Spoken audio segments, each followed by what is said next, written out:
میں جو معیارات بیٹھے ہوئے ہیں وہ کیا ہے؟ کامیابی پیسے سے ہے، کامیابی جائیداد سے ہے، کامیابی کاروبار سے ہے، کامیابی شہرت سے ہے، کامیابی اقتدار سے ہے. یہ معیارات ہیں. جو جتنا دولت مند اتنا کامیاب، جو جتنا مشہور اتنا کامیاب، جو جتنا پاپولر اتنا کامیاب، جو حکومت پر پہنچ گیا کامیاب، جس نے بڑا کاروبار جما لیا کامیاب، جس نے بہت جائیداد بنا لی کامیاب. یہی ہے اصل میں ساری بس کی گانٹھ. جو تصور کامیابی کا ہوگا اسی کے مطابق آپ کی بھاگ دوڑ ہوگی، اسی کے لیے جد و جہد ہوگی، اسی کے لیے توانائیاں صرف ہوں گی، اسی کے لیے دن رات کی مشقت ہوگی. یہ ہے اصل شے جس کی یہاں نفی ہو رہی ہے. کامیابی دولت سے نہیں، کامیابی شہرت سے نہیں، کامیابی اقتدار اور طاقت اور حکومت سے نہیں، بلکہ کامیابی ہے ایمان سے، عمل صالح سے، تواصی بالحق سے، تواصی بالصبر سے. آپ غور کیجئے اس نقطہ نظر کا، اس ایٹیچیوڈ کا، یہ جو مینٹل ایٹیچیوڈ ہے اس کا بدل جانا ہی انسانی شخصیت کے اندر انقلاب برپا کرے گا. اب آپ کا نتیجہ کیا نکلا؟ اگر تو دولت سے کامیابی ہوتی تو قارون بہت کامیاب تھا، اگر حکومت سے کامیابی ہوتی تو فرعون اور نمرود بہت کامیاب تھے. کامیابی ان سے نہیں ہے. کامیابی انسان دولت میں قارون کی دولت تک پہنچ جائے اور دنیا میں دبدبہ اور اقتدار اور سلطنت اور حکومت کے اعتبار سے وہ نمرود اور فرعون کا مقام حاصل کر لے، وہ ناکام ہے، خائب ہے، خاسر ہے، برباد ہے. اور ابو ذر غفاری کامیاب ہے، چاہے ان کے پاس کچھ نہیں تھا، جھونپڑی تک نہیں تھی، کوئی گھر نہیں تھا. حضور نے فرمایا ہے اللہ کے کچھ بندے ایسے ہوتے ہیں جو کسی محفل میں جانا چاہیں تو انہیں اجازت نہ ملے، جو کہیں اگر رشتہ کرنا چاہے کوئی ان سے رشتہ کرنے کو تیار نہ، کہیں کوئی سفارش کرنا چاہے تو ان کی کوئی بات ہی نہ سنے. لیکن اللہ کے ہاں ان کا وہ مقام ہے کہ اگر بھولے سے بھی کسی بات پر قسم کھا بیٹھتے ہیں تو اللہ ان کے قسم کی لاج رکھتا ہے. یہ ہے فرق. یہ جان لیجئے اچھی طرح. اس بات کا مان لینا آسان، اس پر سبحان اللہ کہنا آسان، لیکن اس کے مطابق آپ کے اپنے ذہن کا بدل جانا بہت مشکل. اس لیے کہ ہم متاثر ہوتے ہیں اپنے ماحول سے. وہ بڑا محل ہے، دیکھ کر ایک دفعہ جھجری آتی ہے، وہ بڑی سی 20 فٹ لمبی کار سناٹے کے ساتھ آپ کے پاس سے گزر گئی. ایک دفعہ اعصاب کے اندر ارتعاش ہوتا ہے، محسوس ہوتا ہے بڑے یہ نصیبے والے لوگ ہیں، بڑے خوش نصیب، بڑے کامیاب.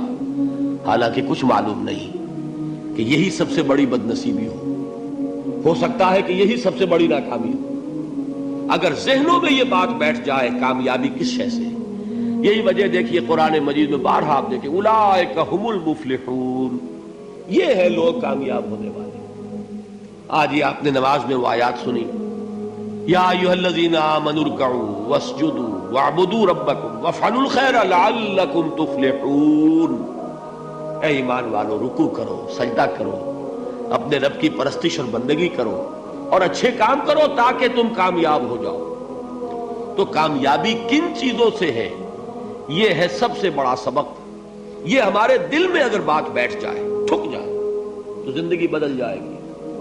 صبح و شام بدل جائیں گے، نقشے بدل جائیں گے، بھاگ دوڑ کا رنگ بدل جائے گا، ویلیو سٹرکچر بدل جائے گا.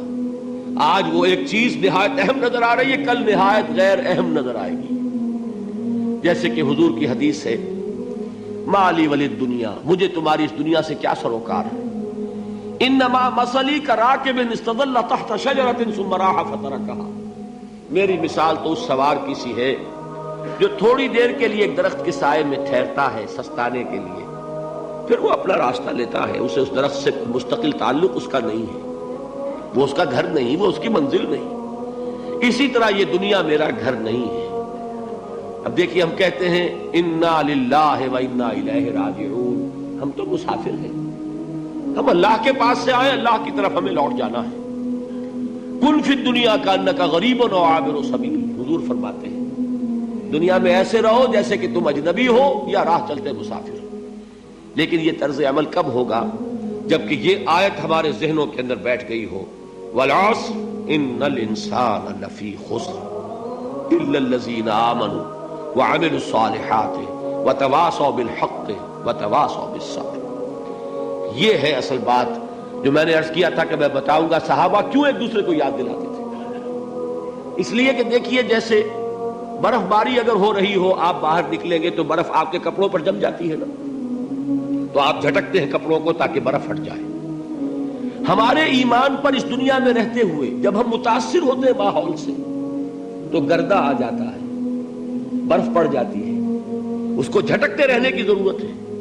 اور وہ جھٹکنے کی بہترین اور مؤثر ترین شکل یہی ہے کہ یاد رکھو کامیابی ان چیزوں سے نہیں ہے۔ چمک دمک جو ہے دنیا کی، یہ ساری چمک دمک جو تمہیں رجھا رہی ہے، جو تمہیں اپنے اندر گم کیے ہوئے، یہ لفظ گم پر اقبال کا وہ شعر یاد آ گیا کہ کافر کی یہ پہچان کے آفاق میں گم ہے، اور مومن کی یہ پہچان کے گم اس میں ہے آفاق۔